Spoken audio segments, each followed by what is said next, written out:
Hey there, welcome to my follow-up video to the Capturing Nature podcast segment on episode number 5, where I was talking about the photographer's screen, giving you the skinny on texture versus clarity. And this is important to understand because both of them can affect different things. For example, what clarity is going to do, and as I talked about in the podcast, clarity is going to increase contrast or decrease it if you move the slider left on mid-tone regions, okay? It is not going to affect, your darks, shadows, or your highlights. It's going to be on those mid-tones, and it's going to enhance contrast. And for many images, it gives us a sharpening effect. But it can also really darken the shadow areas and the blacks, I should say. So what I want you to think about too then is when it comes to texture, texture works on areas with high frequency. Now, what does frequency mean? And as I talked about in the podcast, areas of low frequency are areas like skies, water, where contrast, brightness, those kind of features are consistent, okay? So you got a fairly plain, just a solid blue sky. Well, that's a low frequency area. But say you have a really rough, rocky, mountainous terrain with a lot of plants, that's going to be high frequency. So texture is going to focus on those areas with high frequency and ignore low frequency. So there are situations where clarity would have an impact, but texture might not, and where texture would have an impact and clarity wouldn't. And there might be some situations where neither one of them would have any impact. So, for example, say you've got highlights and low frequency. Well, neither clarity, okay, nor texture is going to have an impact on that. So let's take a dark, say the black entrance to a cave, right? Clarity really isn't going to have any effect on that. And assuming that it's just all consistent and it's a low frequency, right? It's all black. It's just a black hole at an entrance to a cave. Texture is not going to affect that either. Now, the rocks on the outside of the cave, maybe around the mouth, that could be both midtones and high frequency, and thus both could have an impact. So I'm going to hop on over into Lightroom. I've got an image of a big Rocky Mountain bighorn ewe that I took a photo of here recently while I was in doing a Yellowstone in winter workshop. And this particular ram has the conditions of the image with a bright background with snow, and then mid-tone for much of its pelt with high frequency areas in the pelt is going to really help you see some of the things that are going on. And as we look at this image, what I want you to notice, all I've done so far is increase whites a little too high, it looks like. I see I've got just a hair bit of blown, so I'm going to pull that back. So I added like plus 23 in whites, and I've already applied my custom camera profile using the color checker passport, and I've done that for each of my EM1Xs. I have not received my new OMD1 yet, so I haven't been able to shoot a profile for that. So as you can see, I've applied nothing else to this image. I'm going to minimize this right here to make our image as big as possible.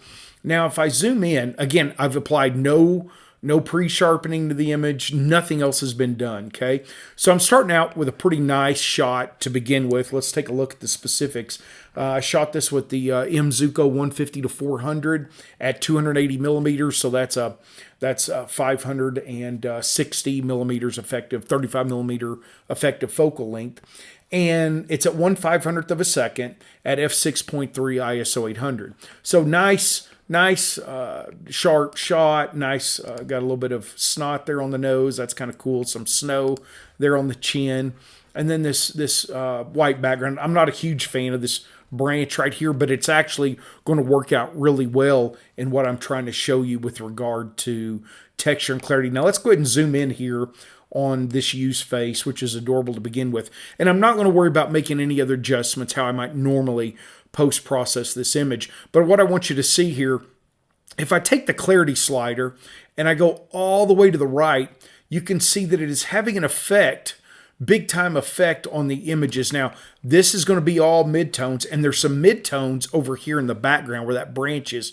So first, let's watch the pelt. Let's watch this area right in here on the cheek of this particular. So let me start back at 0. Okay. Now watch the cheek. Look at what's happening. Initially, it had a really nice kind of sharpening effect, but it doesn't take long before I start getting some real unrealistic contrast here in the pelt. Notice how it got really dark here around the eye. These shadows got really dark. So if we go, and what we'll notice, what now I want you to pay attention to this area right here. In fact, let me zoom in a hair bit more. Instead of at 100%, I'm going to go 200%. Now, watch this area right here on the nasal cavity here. Now, it has an effect, right? Clarities have an effect. Not quite as much, perhaps, as some of the other areas over here, but we're going to see a really nice. Now, when we go backwards, watch this. Okay, now when I reduce clarity, right? Notice it's going to have a much greater effect over here than right up here because these are starting to get just on the edge of the midtones, right? Now let's play with texture. Let's play with texture. Now watch what texture does. Okay, texture is going to have a much more subtle effect. Notice we're not getting that real darkening around here. This is an area of high frequency. Okay, the contrast, the brightness varies a lot. So texture is going to have a real nice effect on this pelt without giving me some of the crazy impacts of clarity. So clarity, let's just run clarity to 75 for grins. I mean, obviously it's way too much, right? So let's take a look at this image at 75. Look at the effect that clarity had. Now, let's reset clarity. Now let's run texture to 75. Now look at how much more subtle. Still has a nice sharpening effect and enhancement, but without that dramatic appearance. Now what I'll often do is I'll actually apply a little bit of both to an image to give it a real nice effect. So again, clarity and texture right there. And let's just close that off. So texture and clarity right here. Let me reset texture. Now watch this area again right up here on the sinus cavity in front of the eye. If I go to reverse texture, you'll notice it's had more of an impact over here than right here. Again, the contrast, the brightness variation over here is less than over here. So let's reset texture and watch what it does. Okay. Also note it's having a little less effect on this background information than clarity does. Watch what happens to the background. We do not want that going on in our background. In fact, if anything, I'd like a little less clarity. And the beauty of it is with Lightroom's new masking feature, I can now very selectively apply texture and clarity without having any of these really gross impacts. So again, clarity at 100, minus 100, okay?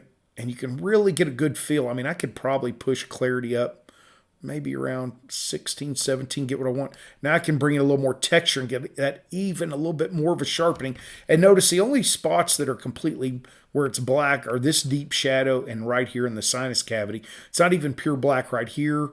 Maybe a hair, a little bit around the eye. I could always come in perhaps, and let's see what happens if we pull clarity down just a little bit more, yeah.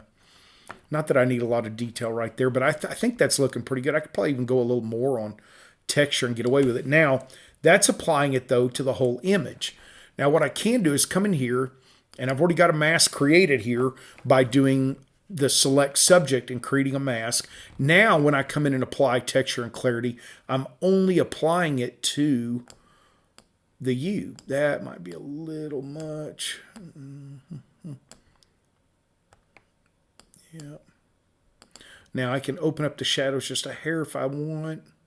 Since clarity brings that down a little bit, I want to apply a little sharpness. Now, mainly this is about texture and clarity. But the beauty of it is now I can do another mask. I'm going to select the subject, which is going to pick this U. Now, I'm going to invert, and I'm going to get this background. Now, watch what happens when I reduce clarity. It's going to give my bokeh just a little bit more blur. Okay, I can even pull texture down, although that's not going to have that much of an effect, just in a few areas because there's frequency.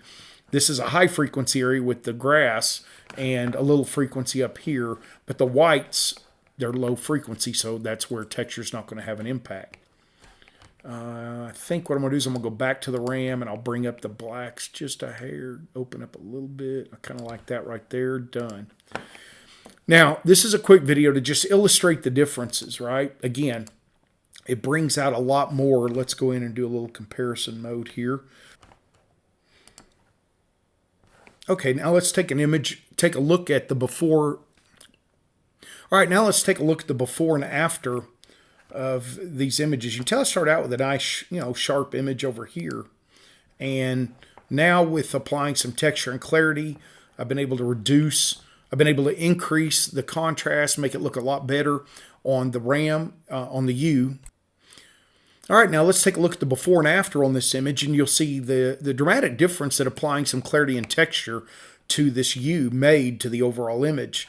And again, you can see that was able to bring just a little bit more blurring to this background. I might apply a little more, but I think the difference in the detail on this U is pretty dramatic. And I haven't even really edited that much, just applying some clarity and texture. I haven't applied any noise reduction or any other sharpening. So you can see how that'll really have a nice impact on some of your images once you learn the difference and when to apply texture and when to apply clarity. We're going to apply texture for areas of high frequency. Okay, so it's not going to worry about midtones. It's not going to worry about highlights or blacks. If there's a tremendous amount of frequency, a variation in contrast and brightness, then texture is going to work. Clarity is only applying that effect to the midtones. And it's also going to really, if you go too far, it's going to create some major effects that you really don't want in your images.